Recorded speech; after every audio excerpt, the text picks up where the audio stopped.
السلام عليكم ورحمة الله وبركاته داوديال kusoo dhawaada wararkii ciyaaraha Bulsho Sports TV qodobada idin kaga haya waxa kamid ah Richarlison oo looga baaqay Real Madrid Vidic oo Mugway u sheegay inuu koobab ku guuleysto Badri oo xalay diiwaanka gashaday arin cajiib ah Chelsea iyo Arsenal oo isku haysto xidig ka ciyaara Jarmalka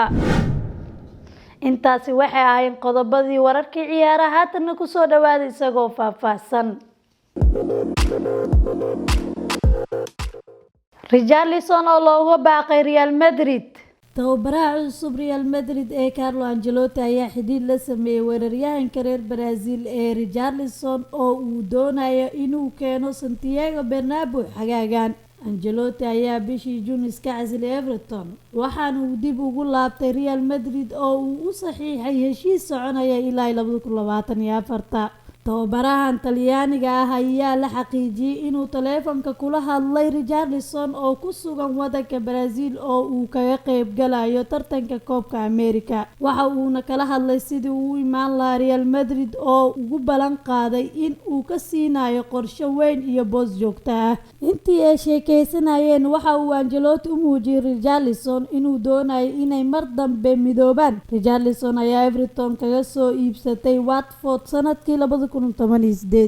Vidic oo Mugway u sheegay inuu koobab ku guuleysto faahfaahinta warkan waxa inoo hay Xasan Cumar Xuseen difaacii hore Manchester United ee Vidic ayaa u sheegay in Captain Harry Maguire ay qasab ku tahay inuu ku guuleysto koobab fara badan. Maguire ayaa United kaga soo biiray kooxda Leicester City sanadkii 2019 wuxuuna tan iyo markaas laf dhabar u ahaa kooxda koowaad. 28 jirkan ayaa kabtan u ah Manchester United kuna hogaamiyay kaalinta labaad ee Premier League iyo finalka Europa League xilli ciyaareedkii hore. Xidigii hore reer Serbia Vidic ayaa sheegay inuu xitaa sameyn doono wax ka sii fiican midii hore uu sameeyay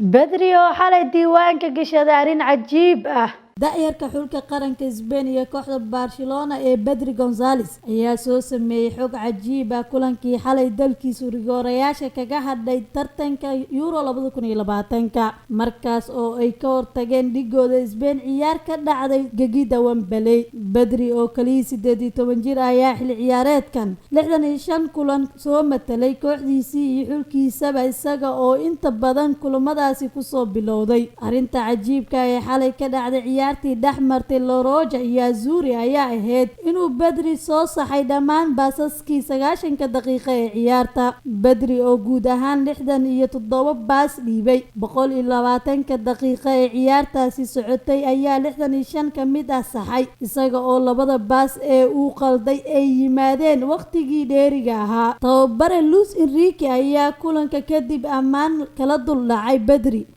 Chelsea iyo Arsenal oo isku haysta xidig cajiib ah oo ka ciyaara Jarmalka faahfaahinta warkan waxa inoo hay Xuseen Cumar Xuseen Chelsea iyo Arsenal ayaa labadooduba baadi goobaya difaaca dhexe ee Bayer Ferguson ee Edmond Tatsoba 22 jirkaasi ayaa sheegay in aanu wali wax dalab ah oo xoogan laga soo gudbin oo xilli ciyaareedka la bilaaban doona kooxda reer Germany ee Bayer Ferguson intaasi waxay noo hayeen wararkeena ciyaaraha Bulsho Sports TV waa aniga Qamar Maxamed Cumar sidaas iyo nabadgelyo